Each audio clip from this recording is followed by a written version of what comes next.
상처를 넘어 섭리의 산으로. 창세기 45장 1. 서론 눈물로 열린 화해의 문. 유다의 희생적인 호소를 들은 요셉은 더 이상 정을 억제하지 못하고 방성대곡하며 자신의 정체를 밝힙니다. 내가 요셉이라. 내 아버지께서 아직 살아계시니까.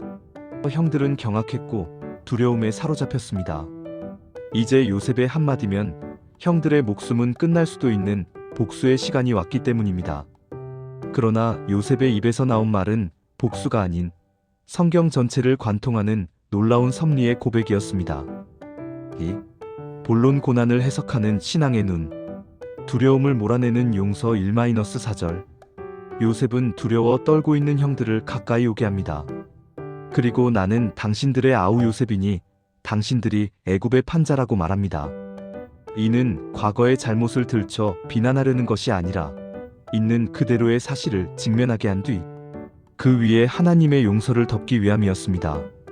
영적 교훈. 참된 화해는 과거의 아픔을 외면하는 것이 아니라 그것을 정직하게 대면하고 하나님의 은혜로 해석하는 데서 시작됩니다.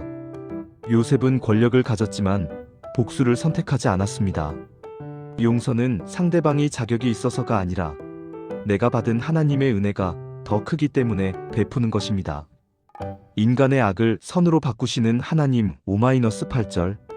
본문의 핵심은 요셉의 위대한 신앙 고백입니다. 당신들이 나를 이곳에 팔았다고 해서 근심하지 마소서, 한탄하지 마소서. 하나님이 생명을 구원하시려고 나를 당신들보다 먼저 보내셨나이다. 요셉은 3번이나 반복해서 하나님이 나를 보내셨다고 선포합니다.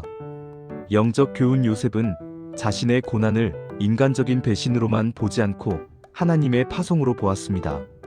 형들은 요셉을 팔았으나 하나님은 그 악을 선용하여 이스라엘 가문과 세상을 구원할 계획을 성취하셨습니다. 우리 인생에 일어나는 이해할 수 없는 악재와 상처 뒤에도 하나님의 선하신 계획이 작동하고 있음을 믿으십시오. 사명으로 승화된 축복. 9-15절. 요셉은 이제 형들에게 아버지를 모셔오라고 재촉하며 가문을 보존할 구체적인 계획을 제시합니다. 그는 단순히 과거를 용서하는 데 그치지 않고 형제들을 목을 어긋맞겨 안고 입을 맞추며 진정한 사랑의 교제를 회복합니다. 영적 교훈. 고난을 통과한 사람에게는 살리는 사명이 주어집니다. 하나님이 나를 먼저 고난의 풀무질 속에 던지신 이유는 나를 통해 내 주변과 가족을 살리기 위함입니다. 내가 받은 축복과 권세는 나를 증명하기 위한 도구가 아니라 타인을 섬기기 위한 사명의 도구입니다. 빈손으로 오라. 하나님의 풍성한 공급. 16-24절. 바로 왕까지 나서서 요셉의 가족을 환대합니다. 너희의 기구를 아끼지 말라. 온 애굽 땅의 좋은 것이 너희의 것임이니라. 요셉은 형들에게 수레와 예물과 양식을 풍성히 주어 보내며 한마디 당부를 덧붙입니다. 당신들은 길에서 다투지 마소서. 영적 교훈. 하나님께 돌아오는 자에게는 애굽의 좋은 것보다 귀한 하늘의 풍성함이 예비되어 있습니다. 우리가 서로 시기하거나 과거의 잘잘못을 따지며 다투지 말아야 할 이유는 우리에게 주어진 은혜가 이미 충분하기 때문입니다. 3. 결론. 조카도다. 회복된 기쁨. 소식을 들은 야곱은 처음에는 믿지 못했으나 요셉이 보낸 수레를 보고서야 기운이 솟행합니다. 조카도다. 내 아들 요셉이 지금까지 살아있으니 내가 죽기 전에 가서 그를 보리라. 절망과 탄식으로 가득했던 야곱의 노년에 만족과 찬송이 찾아왔습니다. 사랑하는 성도 여러분, 누군가에 대한 미움과 과거의 상처가 여러분을 짓누르고 있습니까? 요셉처럼 그 사건을 하나님의 섭리라는 안경으로 다시 보십시오. 당신을 힘들게 했던 그 환경조차 하나님은 당신을 더 큰 구원의 도구로 쓰시기 위한 먼저 보내심의 과정으로 사용하실 수 있습니다.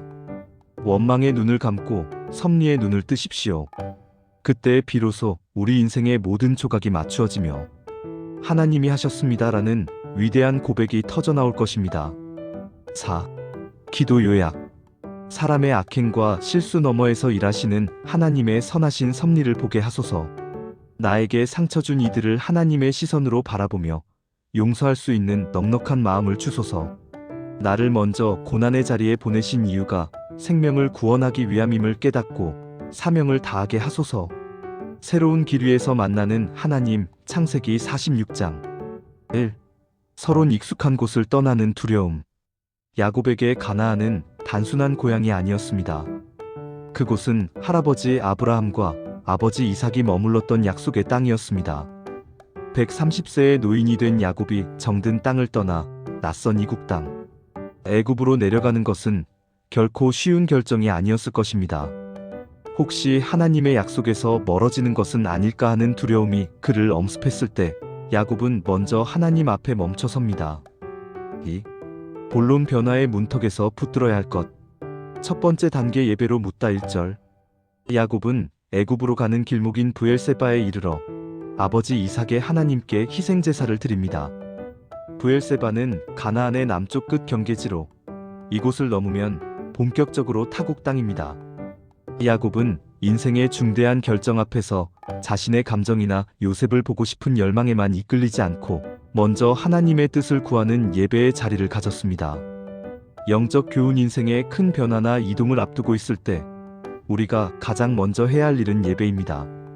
내 계획보다 하나님의 허락이 우선되어야 합니다. 예배는 내 인생의 핸들을 하나님께 맡기는 거룩한 멈춤입니다. 두 번째 단계 두려워 말라는 음성 2-4절. 밤에 하나님이 이상 중에 야곱에게 나타나 말씀하십니다. 애굽으로 내려가기를 두려워하지 말라. 내가 거기서 너로 큰 민족을 이루게 하리라. 내가 너와 함께 애굽으로 내려가겠고 반드시 너를 인도하여 다시 올라올 것이며. 영적 교훈. 하나님은 우리의 두려움을 아십니다. 하나님은 야곱에게 세 가지 약속을 주십니다. 첫째, 그곳에서도 번성케 하리라 비전.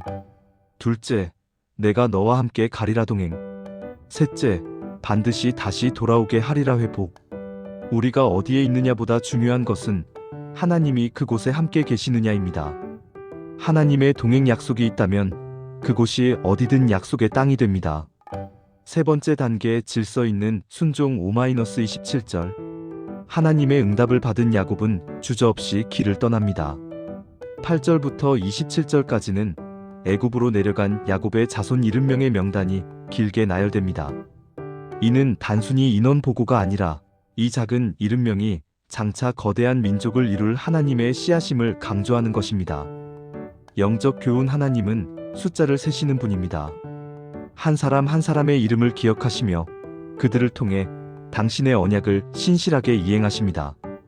우리가 보기엔 초라한 시작일지라도 하나님의 계획 속에 있는 인생은 결코 망하지 않고 하나님의 역사 속에 기록됩니다. 네 번째 단계 눈물의 상봉과 안식 28-34절. 마침내 고센 땅에서 요셉과 야곱이 만납니다. 요셉은 아버지를 보고 목을 어긋맞춰 안고 한참을 웁니다. 야곱은 고백합니다. 네가 지금까지 살아있고 내가 네 얼굴을 보았으니 지금 죽어도 조카도다. 영적 교훈. 하나님은 야곱의 긴 고생과 눈물을 아셨고 인생의 황혼기에 이토록 큰 위로를 예비해 두셨습니다. 우리가 하나님의 인도하심을 따라가면 결국 우리의 눈물을 닦아주시는 기쁨의 재회를 허락하십니다. 3. 결론. 하나님은 우리보다 앞서가십니다. 야곱은 애굽으로 내려가는 것이 약속의 땅을 포기하는 것인 줄 알고 두려워했지만 사실 하나님은 야곱의 가문을 기근으로부터 보호하고 큰 민족으로 키우시기 위해 애굽이라는 인큐베이터를 미리 준비해 두셨습니다. 사랑하는 성도 여러분, 새로운 환경, 낯선 직장, 혹은 예상치 못한 삶의 변화 앞에서 두려워하고 계십니까? 야곱처럼 먼저 예배의 자리로 나아가십시오. 그리고 말씀하시는 하나님의 음성을 들으십시오. 두려워하지 말라. 내가 너와 함께 가겠다. 우리가 발을 내딛기 전 하나님은 이미 그곳에 가 계십니다.